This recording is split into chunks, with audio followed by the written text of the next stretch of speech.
It is a remarkable day for the Indian Parliament to design our destiny, whether the country is going to travel, whether the secular country is going to travel in the path which was well beaten by the forefathers of the freedom fighters on the Constitution, or a negative path as decided by the communal forces in the country. Sir, Madam, I want to start my debate, my speech, by quoting the Tamil Nadu Assembly passed a resolution.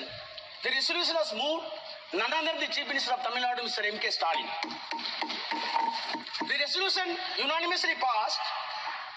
The stand that I quote, our stand, the Waqf bill introduced by the Parliament against minority rights, against religious freedom, unconstitutional, contrary to the purpose of Waqf, inconsistent judicial findings, unnecessary and confusing. If passed, it will cripple the Waqf institutions and harm the Muslim community. Therefore, the Assembly urges Union Government to completely withdraw the Waqf Amendment Bill. Unquote.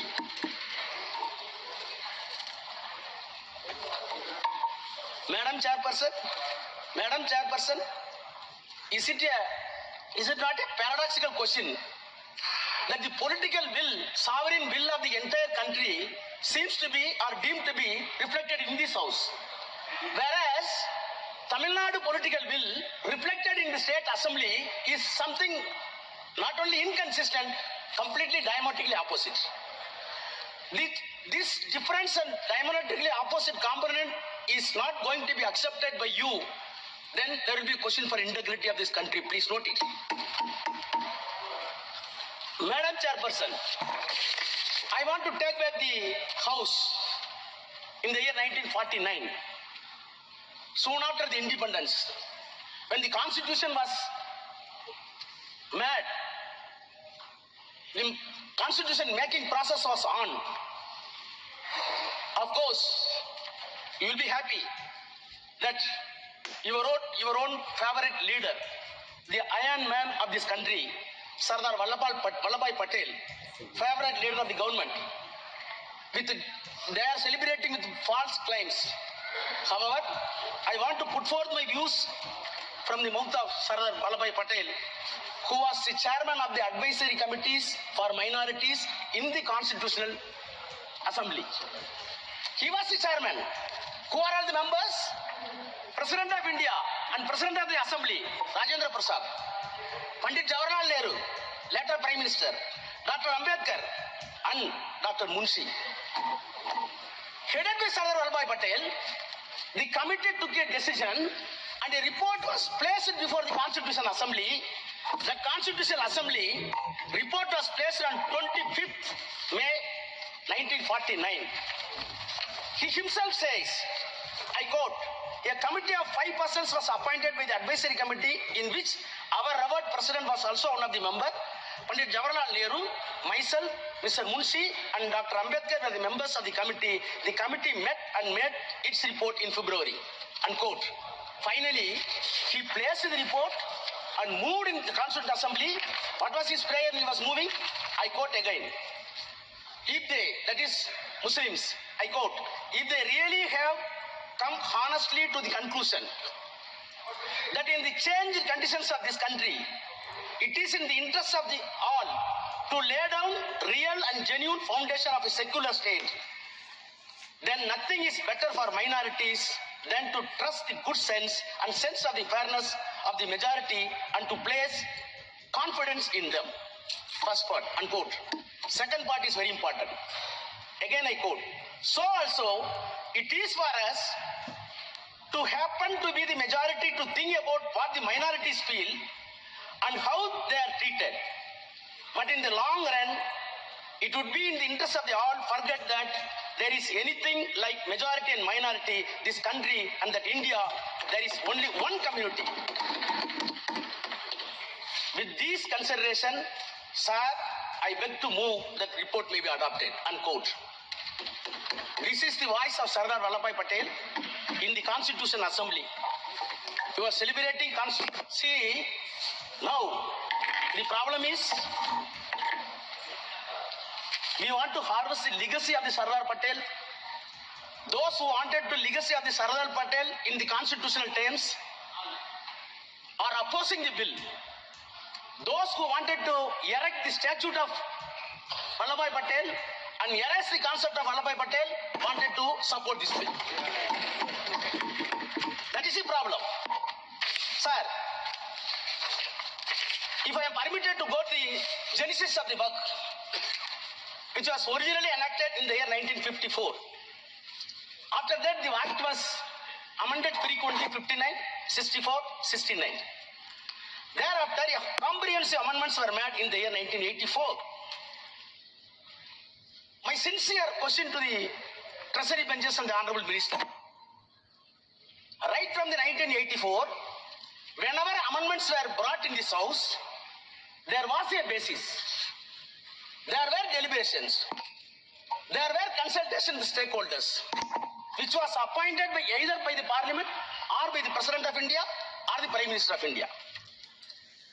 1984 amendment came into existence on the basis of the report submitted by the Waqf Inquiry Committee appointed by the Government of India in the 1970 by the Parliament.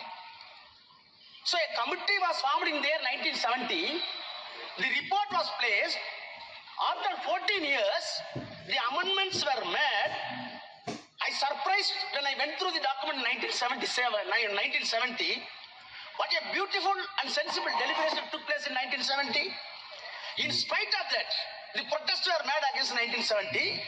Late, it came in 1984. Madam, if at all so many recommendations were made in 1970, in 1984, the Parliament was enabled to take two amendments. One is for limitation, which was extended to 30 years for the properties. The second one is the act applicable to the evacuee properties. No other provisions were implemented. Not because of the protests of the Hindus, the protests of the Muslims themselves. It was fairly accepted by the Nehru and government. After that, 1995 Act came into existence. I am an antibiotic, so that I have to take. See, what I wanted to impress upon the minister and the House, whenever the amendment came into existence, on the reasonable basis, on the institutional outcome, the amendments were done. Take 1995. 1995, how the Act came into existence? Sorry.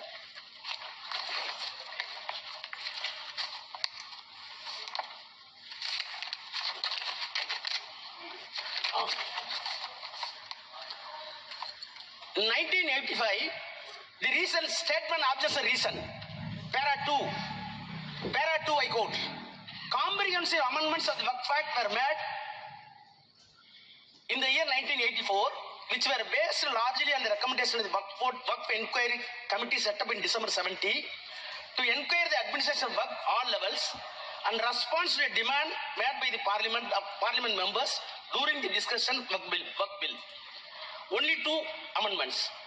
Thereafter, the demand was made by the Muslim community to have a relook, and accordingly, it was placed in the Parliament, and 1995 Act came into existence. Now again I come to 2013. 2013, on what basis? Para 2 of the reasons and objectives. The Prime Minister's High-Level Committee for Preparation of Report on Social, Economic and Educational Status of Muslim Community, in its report submitted to the Prime Minister on 17 November 2006, which is known as Sachar Committee Report. So what I wanted to say, whether it is 84, whether it is 95, whether it is 2013, there were bases, there were consultations, there were consensus arrived. Then the white paper was filed to the Parliament. Then they brought the amendments. Now tell me, please tell me, on what basis this bill is being brought in the House? On what basis? You can say so many stakeholders. How many stakeholders came to the JPC and substantiated our claim? Nothing. Sir, madam, all right. The way in which the bill is brought and piloted is still itself is something surreptitious measure. Surreptitious. Now, I am coming to the objects and reasons of the present bill. The present bill says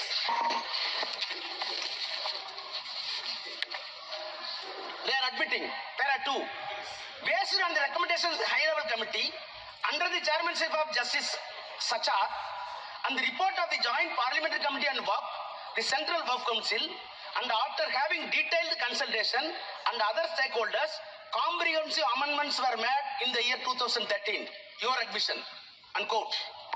Then you start the same paragraph, I quote, despite the amendments, please hear, despite the amendments, it has been observed that the Act still requires further improvement to effectively address issues related to the powers of the Waqf Board, registration and survey of the properties, removal of encroachment, including the definition of the Waqf. 5 components.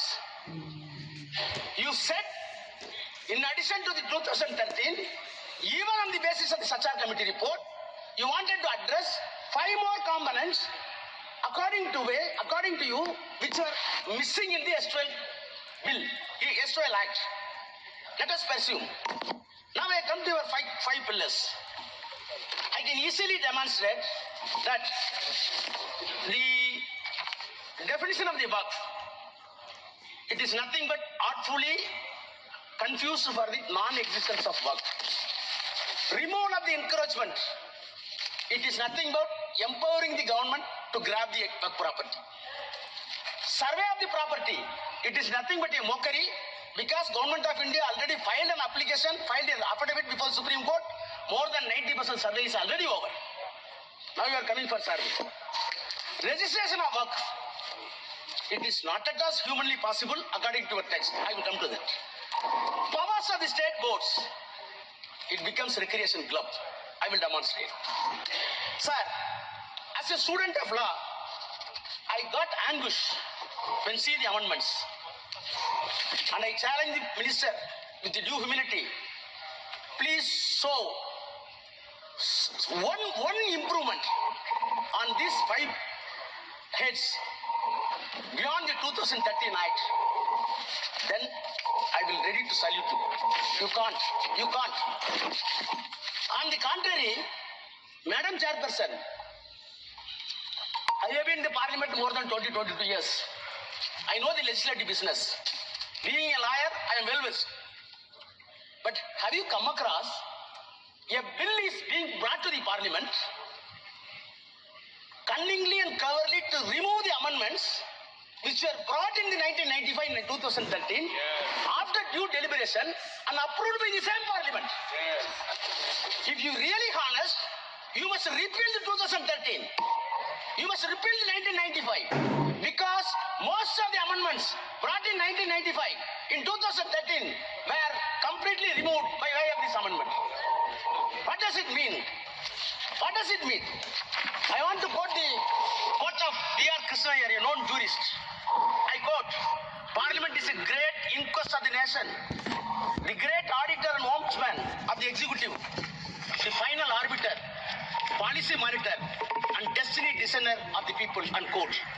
I dare to charge the government that this Parliament is being used as a mere ventilating chamber and it has been undermined.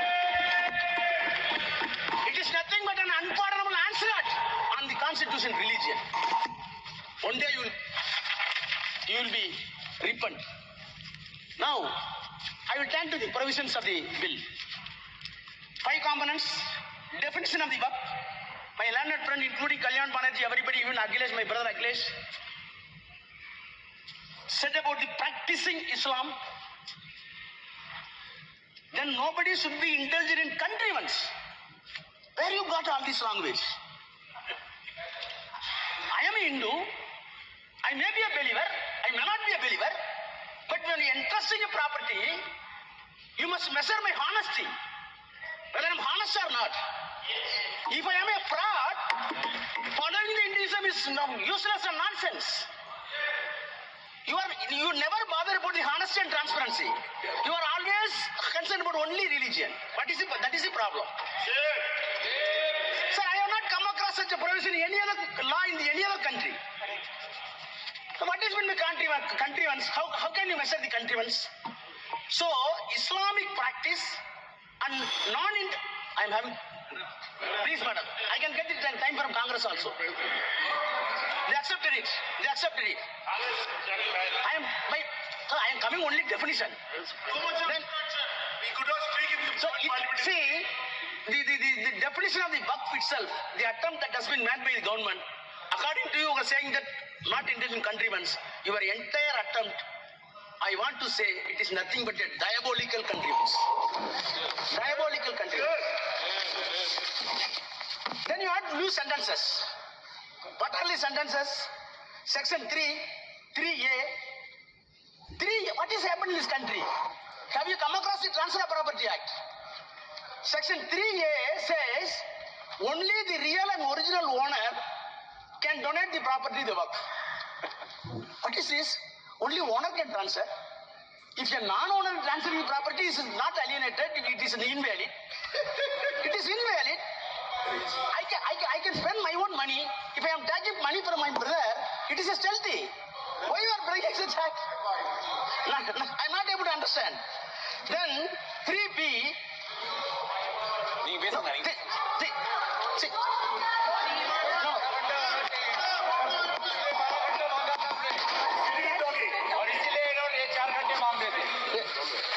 Madam, it's a serious issue. Now, all these things are introduced new. Subclass 3C. Any government property identified or declared as a property before or after the commencement of the act shall not be deemed to the property. How many lawyers in the house I didn't know? How government property identified and declared as a work property. Who identified? Who declared? Who investigated? You will declare, you will identify, this property is my property and it will not be deemed as a property.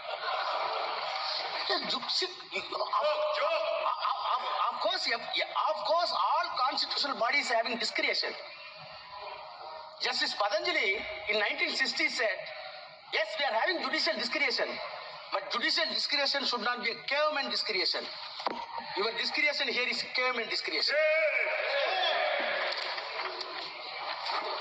So, in the name of the improvement, the government attempts to defeat the concept of waqf and you want to snatching the entire waqf property in the name of the act to the government. Coming to the second, survey of the waqf properties and removal of the encroachment. That itself is contradictory. Survey of the property is affirmative. Encroachment of the waqf property is negative. You wanted to club it more in one. Section 4, Madam Chairperson, survey of the property for the waqf. In the STL Act, in the present Act, a survey commissioner has been designated, appointed by the government, independent to the government. He is not an independent government officer. So when dispute comes to the government and the waqf board, the independent officer must follow the civil procedure code to investigate the title and come to a conclusion. He is a civil court. Now, survey commissioner has been replaced with a district collector. My honest question is, any dispute between the waqf board and the government, how a collector can be a judge? You know the principle of natural justice. No one can be a judge for his own cause. Same collector is sitting and he is deciding who is the owner of the property. Unknown to the law, unknown to the criminal jurisprudence, unknown to the entire legal fraternity. How collector can investigate? Then this bill want to revisit the encroachment. Survey is over, now encroachment. Please hear me. You said you wanted to revisit the enforcement according to recent object. Section 54 deals with encroachment. Please see your bill. Any small attempt? Did you change a full stop and comma? Did you change a single letter in 54? You did not change anything. But you are claiming in the recent object that we wanted to revisit in the bill. On the contrary, what you did it, as my friend put it, 52A, you wanted to make very stringent laws to protect the minorities of the country. The SOL Act says, the present Act says, rigorous imprisonment and penalty. You are saying that it is simple imprisonment. Simple imprisonment. And the offence committed in that report presently is cognizable and non-bailable. You are making it bailable. I want to recall the Bilkis Banu. The same thing is happened here also. The next, sir, then tribunals. In 1995 and 2013, Madam Chairperson, as a student of law, again saying, the creation of tribunal itself, we want to segregate the lengthy process of the judicial process in the civil court and high court and supreme court. That is why we have so many tribunals. Telecom tribunal is there, income tax tribunal is there. Why? There were a lot of cases in the civil court, district municipal court, subordinate court, then district court, then high court. So such a simple and peculiar matter should be referred to the specific court for which the constitution permits you constitute tribunal. You constitute a tribunal and very clearly said tribunal decision is final. Why it is final? Already survey commissioner has been conferred to the civil court. He is not an individual man. He is an institution under law. He is following CPC. When he is following Civil Procedure Code and Indian Evidence Act, the SOL Act, he himself is court, first court. The second court is tribunal. Third court, it is permitted in the law, on suo motu on application, it can go to high court. Very sure problem. Very sure problem. But you wanted to say tribunal is not final, we will decide. What type of jurisprudence we are having? Then come to the registration. Madam, registration. 36-1. Earlier, 5 minutes. Please, 5 minutes. I will take my time. Yes, minister is having patience. Registration. Okay, tell. Registration. Come to the registration.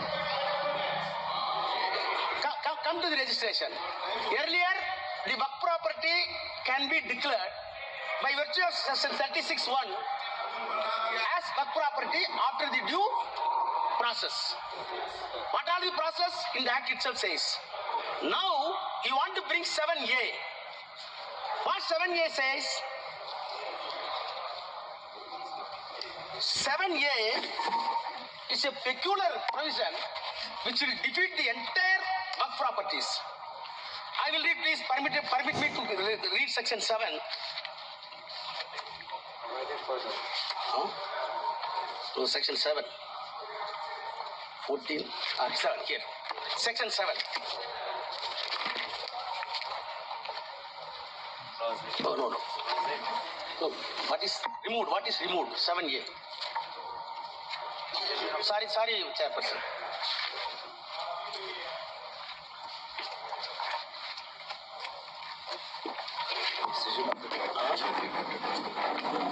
No. 7A, now, new provision. It shall not be registered, the property shall not be registered unless the dispute